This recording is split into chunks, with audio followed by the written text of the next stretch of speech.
நம்மளுக்கெல்லாம் ஒரு ஆசை இருக்கும். ஒரு பர்சனாலிட்டி மாதிரி, ஒரு பெரிய ஒரு ஆக்டர் மாதிரியோ, இல்ல நம்ம புடிச்சவங்கள மாதிரியோ நம்ம ஆகணும்னு நினைப்போம். எனக்கெல்லாம் கமலஹாசன் சார் ரொம்ப பிடிக்கும். அவரோட ரிசம்பிள்ஸ் சில விஷயங்கள நான் பண்றது முக்கியமானது. அதுல முக்கியமா பார்த்தா அவரோட அந்த மாதிரி காப்பு போடுறது, இந்த சத்யா படத்துல அவர் வச்சிருக்கிற மாதிரி இந்த தாடி வைக்கிறது, அவர் வைக்கிற அந்த ஹேர் ஸ்டைல், ஒவ்வொரு விதமான டைமென்ஷன்ல மாறுறது, இதெல்லாம் எனக்கு ரொம்ப பிடிக்கும். அதே மாதிரி அவர் படிக்கிற புக்ஸ், அவர் பார்க்குற விஷன்ஸ் அப்படின்றது அவர் மாதிரி என்னால் ஆக முடியாது. ஒரே ஒரு கமலஹாசன் தான், ஒரே ஒருத்தவங்க தான் எல்லா பர்சனாலிட்டி இருப்பாங்க. ஆனால் நம்ம அதுலேருந்து என்ன கற்றுக்குறோம், நம்ம எதை எடுத்துக்கிறோம், அவங்க படிக்கிற நல்ல விஷயங்கள், இப்போ அரசியல் சம்மந்தமோ அவர் சார்ந்த எந்த விஷயத்திலையும் நான் போகல. அவர் பர்சனாலிட்டியாக இருக்கிற இந்த லெஜெண்டை எனக்குள்ள சில விஷயங்களை நான் மாற்றிக்கிறேன். காப்பி பேஸ்ட் மாதிரி நம்ம பண்ணிக்கிறது தான். அப்போ அதனால என்ன கிடைக்கும்னு பார்த்தீங்கன்னா, அவங்க என்ன மாதிரி செய்கிறாங்கன்றது தான் ஒரு 5 விஷயத்த நான் எடுத்து வச்சிருக்கேன். அதை உங்களுக்கு சொல்லணும்னு நினைக்கிறேன். அது ஸ்டெப்பாக நம்மளும் அவங்கள மாதிரி நம்ம ட்ரை பண்ணுவோம். அவங்க என்ன படிக்கிறாங்க, எப்படி ஆக்டிவிட்டி இருக்காங்க, எப்படி பேசுகிறாங்க, எப்படி சொசைட்டியில் இருக்கிறாங்க, எப்படி அவங்க பிஹேவியர், பர்சனலாக அவங்க இண்டிவிஜுவலா இருக்கும், வேற மாதிரி இருக்கலாம். ஆனா அவங்க பண்ற விஷன்ஸ் அந்த பார்வை, அவங்க எடுக்கிற படம், அவங்க அரசியல்ல இருக்கிறது, அவங்க பேசுற டாபிக், அவங்க சொல்ற அந்த ஒரு கேள்விக்கு பதிலா அவங்க சொல்ற விஷன்ஸ், அந்த பார்வை சில பேர் புரியாதுன்னு. ஆனா உன்னிப்பா கவனிச்சோம்னா சில விஷயங்கள் ஆணித்தரமான இருக்கும். அவர் ஆரம்ப காலத்துல ஓடிடி பத்தி அப்பயே சொன்னாரு, சிடியை பத்தி அப்பயே சொன்னாரு, ஒரு மொபைல்ல ஒரு படத்தை நம்ம பார்க்க முடியும்னு சொன்னாரு. இன்னும் நிறைய அவரோட விஷன்ஸ், இப்போ எடிட்டிங்ல நிறைய விஷயங்கள் சொல்லி இருக்கிறார். இப்படி அவரோட விஷன்ஸ் நம்ம எடுக்கும் போது, அப்போ அந்த இதை நம்ம மாத்திக்கிறது, நம்மளாலையும் சில விஷயங்கள் பண்ண முடியும். நம்மளோட டைமென்ஷன்ல மாத்திக்கிட்டோம்னா செய்ய முடியும். அதுல ஃபர்ஸ்ட் விஷயம், கெட் அப் ஏர்லி மார்னிங். இது நிறைய பேர் சொல்லுவாங்க, ஐயோ அப்படின்னு நினைச்சீங்கன்னா இது உங்களுக்கு கிடையாது. நீங்கள் கட் பண்ணிட்டு போயிடலாம். நீங்கள் ஏர்லி மார்னிங் எந்திரிக்கிற பழக்கம் 5லேருந்து 5:30 மணிக்கு உங்களுக்கு கண்ணு முழிச்சா மாத்திரம்தான் ஒரு பர்சனாலிட்டி மாதிரி மாற முடியும். அந்த பர்சனாலிட்டி ஏர்லி மார்னிங் எந்திரிச்சு எக்ஸசைஸோ சில விஷயங்கள்லாம் அவங்க பண்ணுறனால அவங்க விஷன் அவ்வளோ பவராக இருக்குது. அவங்க இந்த ஏஜ்லேயும் அவங்களால ஒரு மூவி பெரிய லெவலில் பண்ண முடியுதுன்னா, அப்போது கெட்டப் ஏர்லி மார்னிங், காலையில் சீக்கிரமாக எந்திரிச்சு நீ இருக்கும்போது நிச்சயமாக நடக்கும்ன்றாங்க. செகண்ட், ஃபர்ஸ்ட் 1 hour உங்களுக்கு முக்கியமான நேரம் சொல்லுவாங்க. அந்த 1 மணி நேரத்தை நீங்கள் செய்யக்கூடியது மெடிடேஷன் பண்ணலாம், யோகா பண்ணலாம், எக்ஸசைஸ் ஏதாவது பண்ணலாம், ரன்னிங் பண்ணலாம், இல்லை உட்கார்ந்து எழுதலாம், உங்கள் பிடிச்சமானவங்களை பற்றி நீங்கள் பார்க்கலாம். நீங்கள் எந்த கேட்ஜெட்ஸும் இருக்கக்கூடாது, பார்க்கலான்றதோட அதை பற்றி படிக்கலாம். புக்ஸாக இருந்துச்சுன்னா நீங்கள் கேட்ஜெட்ஸில் உட்காந்தோ இல்லை மொபைலில் உட்காந்து புக்ஸ் படிக்கக்கூடாது, பேப்பர் வடிவத்தில் இருக்கணும். அந்த வடிவத்தில் இருக்கும் போது நீங்கள் படிச்சிங்கன்னா உங்களுக்கு லிசனிங் பவர் அதில் இருக்கும். அந்த பேப்பருக்குள்ளே உங்களுக்கோட திங்கிங் ப்ராசஸ் மாறும், அந்த தேர்ட் ப்ராசஸ் கொடுக்குன்றாங்க. அப்போ உங்களுக்குள்ள மெட்டீரியலாக சில விஷயங்கள் இருக்கும்போது உங்களுக்குள்ள ஒரு சேஞ்சஸ் ஆகுன்றாங்க. அந்த 1 மணி நேரத்தில் நிறைய விஷயத்த நீங்கள் பண்ண பாருங்க. முக்கியமாக நான் பண்ணக்கூடியது, ஒரு வாக்கிங் பண்ணுவேன், ஒரு மெடிடேஷன் பண்ணுவேன், சில புக்ஸில் ஒரு பேராகிராஃப் மினிமம் பார்ப்பேன். அதுக்கப்புறம் தான் எனக்கு அந்த ஒரு டிவி பார்க்குறதோ பாட்டு கேட்குறதோ, அந்த நான் பண்ணக்கூடிய அந்த 1 hourல எந்த டிஸ்டர்பன்ஸும் வச்சுக்க மாட்டேன். அதனால தான் ஏர்லி மார்னிங் எந்திரிக்கும் போது எனக்கு வெறும் பறவை சத்தமும் வேற எந்த சவுண்டுமே இருக்காது. அந்த பிரீஸான சவுண்டு, வாக்கிங்ல இருக்கும்போது சவுண்டு. அப்போ நான் அதை ஓப்பன் பண்ணி கதவுல அந்த பால்கனியில் நான் உட்காந்து நான் பார்க்கும்போது, ஒரு புக்ஸை படிக்கும்போது எனக்கு பிளசண்டாக கிடைக்குது. இதே தான் எல்லாரும் பண்ணுறாங்க. இந்த தான் பர்சனாலிட்டிஸ். நீங்கள் நினைக்கிற எந்த பர்சனாலிட்டியும் இந்த மெத்தட் தான் பண்ணிட்டு இருப்பாங்க. மோஸ்ட் ஆஃப் பர்சனாலிட்டிஸ் இதுதான் கடைப்பிடிக்கிறாங்க. Third, thanks to others. அடுத்தவருக்கு நன்றி தெரிவிக்க பாருங்க. முக்கியமாக இது ஆரம்ப காலத்தில் நான் பண்ணலாம் கூட, நான் சில இடத்துல ரொம்ப தேங்க்ஸ்ன்னு நான் சொல்லுவேன். ஆனால் நான் சில இடத்துல அதை கடைப்பிடிக்க ஆரம்பித்தேன்.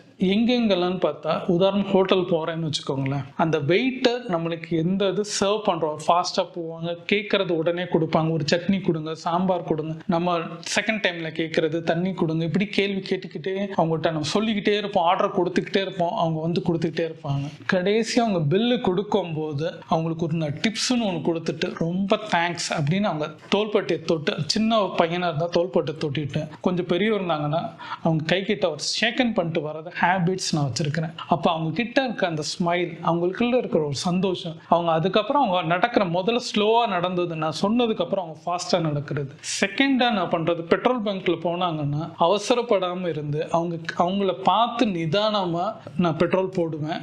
போட்டதுக்கு அப்புறம் தேங்க்யூன்னு சொல்லுவேன். சில பேர் டீ குடிச்சிட்டு இருந்தாங்கன்னா குடிச்சிட்டு எனக்கு போடுங்கன்னு சொல்லுவேன். அந்த பம்பில் காத்தடிக்கிறாங்க, அந்த பைக்கெல்லாம் காத்தடிக்கிறாங்கன்னா நிதானமாக பொறுமையாக போய் பண்ணதுக்கு அப்புறம் தேங்க்யூ ஃப்ரெண்ட் அப்படின்னு, தேங்க்யூ பிரதர் அப்படின்னு சொல்லுவேன். அவங்க அந்த ஸ்மைல் பண்ணிட்டு அதுக்கடுத்து அவங்க ஃபாஸ்ட்டாக வேலை செய்கிறத நான் திரும்பி நின்று பல தடவை பார்த்துருக்கேன். அப்போ அந்த தேங்க்யூக்கு அவ்வளோ வேல்யூ. அப்போது நம்ம அந்த பர்சனாலிட்டியாக டெவலப் ஆகணும்னா இந்த சின்ன சின்ன விஷயம். அடுத்த தடவை நான் போகும்போது என்னை பார்த்த உடனே ஸ்மைல் பண்ணுவாங்க. நான் உடனே ஒரு தேங்க்யூ சார் அப்படின்னு அவங்களும் அந்த ஒரு கை மேலே வரும். அப்போ அவங்களுக்குள்ள அந்த ரிலேஷன்ஷிப், அந்த கனெக்ஷன்ஸ், அந்த சொசைட்டிக்குள்ள இது மாதிரி நான் நிறைய இடத்துல அந்த ஒரு காய்கறி கடைக்குள்ள போகிறேன், இந்த சின்ன சின்ன ஆளுங்கிட்ட எல்லாம் ஒரு பப்ளிக்ல தேங்க்யூ அப்படின்னு சொல்லுவேன், நன்றி அப்படின்னு சொல்லுவேன். ஒரு தக்காளி வாங்குற அந்த அக்காட்ட நன்றி அக்கா அப்படின்னு அவங்களும் சிரிச்சுக்கிட்டே சொல்லுவாங்க. ஏன்னா யாருமே சொல்ல மாட்டாங்க. இந்த மாதிரி ஹேபிட்ஸ் பண்ணுங்க, தேங்க்ஸ் பண்ணுங்க. வீட்டில் தண்ணி வந்து பையன் உங்களுக்கு கொடுக்குறாங்க, ரொம்ப தேங்க்யூ அப்படின்னு சொல்லுங்க. ஒய்ஃபுக்கு வந்து ஏதாவது ஃபுட் இது பண்ணா தேங்க்ஸ் அப்படின்னு சொல்லுங்க, நன்றி அப்படின்னு சொல்ல பாருங்க. இது ஒய்ஃப் வேணான்னு சொன்னாலும் நீங்க சும்மா சொல்லுங்க, தேங்க்யூன்னு சொல்லுங்க. இது மாதிரி பப்ளிக்ல நீங்க நிறைய பண்ண உங்களுக்குள்ள ஒரு மாற்றம் வரும். யோசிச்சு பாருங்க. 4வது, பெஸ்ட் ஆஃப் ஒர்க். உங்க ஒர்க்கை இம்ப்ளிமெண்ட் பண்ணுங்க. உங்க ஒர்க்கை வந்து சோஷியல் மீடியாவில் காமிங்க. இது நான் நிறைய இடத்துல நான் பார்ப்பேன். நிறைய பேர் வந்து இந்த இன்ஸ்டாகிராம் நான் ரொம்ப பார்க்கலைன்னா கூட இந்த ஃபேஸ்புக், அந்த யூடியூப்ல பார்க்கும்போது சில பேர் அவங்களோட ஒர்க்கை இந்த பிளாகா பண்ணிட்டு இருப்பாங்க. சில பேர் பார்த்தா அந்த பிஸ்னஸாக இருக்கிறவங்க பார்த்தோன்னா ஒரு நாளைக்கு 3-4 வீடியோ அவங்க ப்ராடக்ட் பிளேஸ் பண்ணிகிட்டே இருப்பாங்க. இது என்ன நம்ம யோசிச்சு சில பேர்ட்ட நம்ம டிஸ்கஸ் பண்ணி பார்த்தோம்னா என்ன தோணுதுன்னா, அவங்க சொல்கிற ஒரு விஷயம், சார் நிறைய விளம்பரம் போத்தீஸ்லேருந்து ஆரம்பிச்சு எவ்வளோ பெரிய கம்பெனி இதுலேருந்து விளம்பரம் போட்டுக்கிட்டே இருக்காங்க. கார் விளம்பரம், பைக் விளம்பரம், டிவியில் அரை மணி நேரத்துக்கு ஒரு வருது, 10 நிமிஷத்துக்கு ஒரு வருது. ஏன் நம்ம சாப்பிட்ற ஃபுட்டு ஜொமேட்டோலேருந்து ஸ்விக்கிலேருந்து அவன் வந்து 1 மணி நேரத்துக்கு ஒரு 2 மணி நேரத்துக்கு நம்மளுக்கு நோட்டிஃபிகேஷன் அவன் கொடுத்துக்கிட்டே இருக்கிறான். ஏன் என்னோட ப்ராடக்டை நான் பண்ணுற ஒரு விஷயத்த ஏன் சோஷியல் மீடியாவில் கொடுக்கறனால என்ன தப்பு? அதனால எனக்கு ஒரு என்கொயரி வருமே அப்படின்றாங்க. இதை தான் நான் பண்ணுவேன். ஏன் எடிட்டிங் ஒர்க், ஏன் ஸ்கில்ல சில நேரம் நான் சோஷியல் ஒர்க்கில் நான் போடுவேன். பார்க்குறவங்க பார்க்கட்டும், சில பேர் பிடிக்கிறவங்க பிடிக்கணும். சில நேரம் பார்த்தா என்னோட மழை பெய்யுதுன்னா அந்த மழை பெய்யும் போது சில நேரம் கேமரா நானே பின்ன டிஸ்பிளே பண்ணிட்டு வாக் பண்ணுறது, சில நேரம் நான் போகிற லொக்கேஷனில் என்னைக்கு நான் செல்ஃபாக வந்து வீடியோஸ் எடுக்க, யாரும் என் கூட நான் கூட்டிகிட்டு போகிறதில்ல, வரதும் இல்லை. அப்போது நான் போகும்போது செல்ஃபாக ஸ்டாண்டை வச்சுட்டு வீடியோ எடுத்துட்டு அதை நான் எடிட் பண்ணி நான் போடுவேன். பார்க்குறவங்களுக்கு சில பேர் சிரிப்பாகவும் இருக்கும், இந்த ஏஜில் ஏன் பண்ணுறாங்க. எனக்கு அது பிடிச்சிருக்கு, எனக்கு அந்த விஷயங்கள் பண்ண தோணுது, எனக்கு எடிட்டிங் வருது, எனக்கு அதுக்கு தேவையான சாங்ஸ் நான் போடுறேன், மிக்சிங் பண்ணுறேன். எனக்கு பிடிச்ச விஷயத்த நான் பண்ணுறதுனால தப்பு இல்லைன்றது என்னோட மைண்ட் தாட். இந்த விஷயத்தை எல்லாரும் பண்ணுவாங்க. உங்கள் ஒர்க்கை நீங்கள் பப்ளிஷ் பண்ணுங்கன்றாங்க. நீங்கள் எல்லா ஒர்க்கும் பண்ணுறீங்களோ இல்லையோ, உங்கள் முக்கியமான சில விஷயங்கள் பிஸ்னஸ் பீப்புளாக இருந்தீங்கன்னா அதை பண்ண பாருங்கள். அதை சொசைட்டியில் கொடுத்துக்கிட்டே இருங்க. விளம்பரம் எப்படி டிவியில் வந்துட்டு இருக்கு, அவன் காசு கொடுத்து பண்ணுறான். அவன் ஃப்ரீயாக ஒரு பிளாட்ஃபார்ம் இருக்குது. அது ஃபேஸ்புக்கோ இன்ஸ்டாகிராமோ எனிதிங் யூடியூப்போ எந்த விஷயத்துலையும் நீங்கள் உங்களை எஸ்டாப்ளிஷ் பண்ணுங்கள். உங்கள் ஒர்க்குக்கு பலன் கண்டிப்பாக கிடைக்கும். எனக்கு கிடைக்குது, செஞ்சு பாருங்க. 5th, இது ரொம்ப பிடிக்கும். அந்த ஃபர்ஸ்ட் நான் சொன்னதுதான், திங்க் யுவர் லெஜெண்ட். உங்கள் லெஜெண்ட் மாதிரி நீங்கள் இருக்கணும்னு ஆசைப்படுறீங்கன்னா யாரு நீங்கள் நினைப்பீங்க? நான் நினைக்கிறது திருப்பி முதல்ல சொல்கிறது, சின்ன வயசுலேருந்து எனக்கு நினைவு தெரிஞ்சனால தான் டாக்டர் கமலஹாசன். அவரோட ஆக்டிங், அவரோட ஸ்டைல், அவர் பேசுகிற விதங்கள், அவர் கேட்குற கேள்விக்கு பதில் சொல்கிற விதங்கள், எல்லாமே எனக்குள்ளே இருக்கனால அவரை மாதிரி நம்மளால் வர முடியலன்னா கூட ஒரு காலகட்டத்தில் யாராவது ஒருத்தவங்க நம்மளை சொல்லுவாங்கன்னா எனக்கு பல பேர் சொல்லியிருக்கிறார், கமலஹாசன் மாதிரி சில விஷயங்கள் நீங்கள் பண்ணுறீங்க, அவர் மாதிரி உங்களை ஸ்டைலை மாற்றுறீங்க, திடீர்னு மியூசியோட இருக்கிறீங்க, திடீர்னு மியூசி இல்லாமல் இருக்கிறீங்க, திடீர்னு டை அடிக்கிறீங்க, திடீர்னு டை அடிக்காமல் இருக்கிறீங்க, திடீர்னு ஹேர் ஸ்டைல் மாற்றுறீங்க, திடீர்னு அவங்க ட்ரெஸ்ஸிங் ஸ்டைல்ஸ் உங்களுக்கு மாறுது இப்படின்னு அவங்க சொல்லும் போது எனக்குள்ள ஃபுல்லாகவே அந்த லெஜெண்ட்ஸ், அவங்களோட வெறும் ஆக்டிங் எனக்கு வராது, ஆனால் எனக்குள்ள இருக்கிறது வந்து அவரோட டெக்னிக்கலாக, அவரு கூட அவர் படிக்கிற புக்ஸு, அவர் பண்ணுற விஷயங்கள், ப்ராசஸ் எல்லாமே ஆரம்ப காலத்தில் மையன்றது இப்போ தான் நீங்கள்லாம் பார்க்குறீங்க. அவர் மையன்ற புக்கு வைக்கும் போதே அவ்வளோ புக்ஸ் நான் வாங்குவேன். அப்போ அதில் நான் அவர் கொடுக்குற ஆர்டிக்கல், அவர் எழுதுகிற விஷயங்கள் அது படிக்கும்போது எனக்குள்ள நிறைய சேஞ்சஸ்.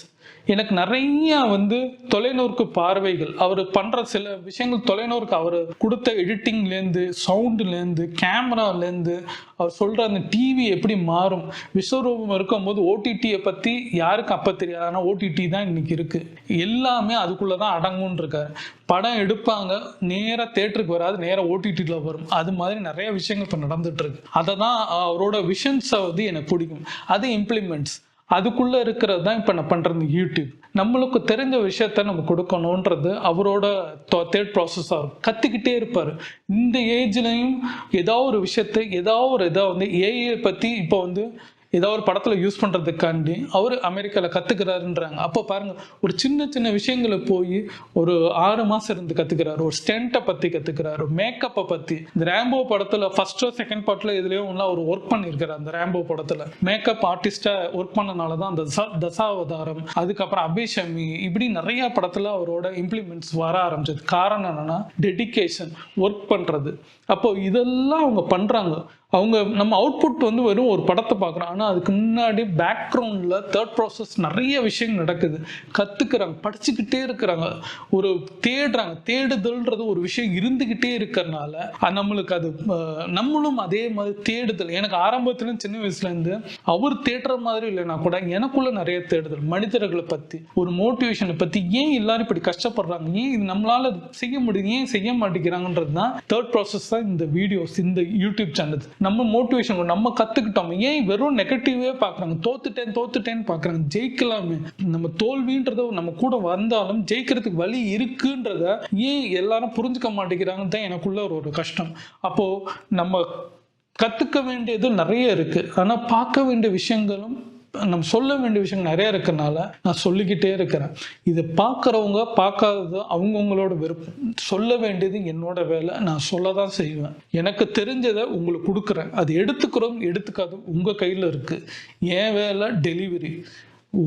நீங்கள் எடுக்காது உங்கள் கையில் தான் இருக்குது. அது மாதிரி அந்த லெஜெண்டை உங்களுக்குள்ளே வாங்க. 5வது பாயிண்ட், இதை மாதிரி இந்த 5 பாயிண்ட்ஸை நீங்கள் உங்களுக்குள்ளே இருந்ததுன்னா நீங்களும், நான் சொல்கிறேன், 1 வருஷம் இல்லை 2 வருஷத்தில் நீங்கள் ஒரு பர்சனாலிட்டி ஆக முடியும், நீங்கள் ஒரு யூடியூப் இன்ஃப்ளூயர் ஆக முடியும், இல்லை நீங்கள் ஒரு சினிமா ஆக்டர் ஆக முடியும், நீங்கள் ஒரு மியூசிக் டைரக்டர் ஆக முடியும், இல்லை நீங்கள் ஒரு கலெக்டர் ஆக முடியும், நீங்கள் ஒரு சிஎம்ஓ கூட ஆக முடியும், ஏன் எந்த லெவலில் பிரைம் மினிஸ்டர் கூட ஆக முடியும். அப்போது நீங்கள் எடுக்கக்கூடிய நீங்கள் எந்த ஸ்டேஜில் இருக்கிறீங்க, உங்களுக்கு என்ன பிடிக்கும், அந்த இதுக்குள்ள ப்ராசஸ் ஆகுது. இந்த 5 ஸ்டெப் எடுத்தீங்கனாலே சக்ஸஸ் கண்டிப்பாக வரும். பர்சனாலிட்டியாக நீங்கள் மாறுறதுக்கு கேரண்டியும் சொல்கிறேன். அப்படி மாறினீங்கன்னா 1 வருஷம் கழிச்சு கூட நீங்கள் இந்த வீடியோவில் கமெண்ட்டில் எனக்கு போட்டிங்கன்னா எனக்கு ரொம்ப சந்தோஷமாக இருக்கும். மாற்றமே மாறாதது. நீங்கள் மாறினீங்கன்னா உங்கள் எண்ணம் உங்களுக்கு வழி கொடுக்கும், அந்த சிந்தனை வழி கொடுக்கும். அந்த சிந்தனை வடிவம் வரும்போது சேஞ்சஸ் எல்லாமே நடக்கும். யோசிச்சு பாருங்கள், இந்த 5 ப்ராசஸை பண்ணிங்கனாலே, ஆக்ஷன் கொடுத்தீங்கன்னா எல்லாமே நடக்கும். செஞ்சு தான் பாருங்களேன், ட்ரை பண்ணிங்களேன், முடியும்.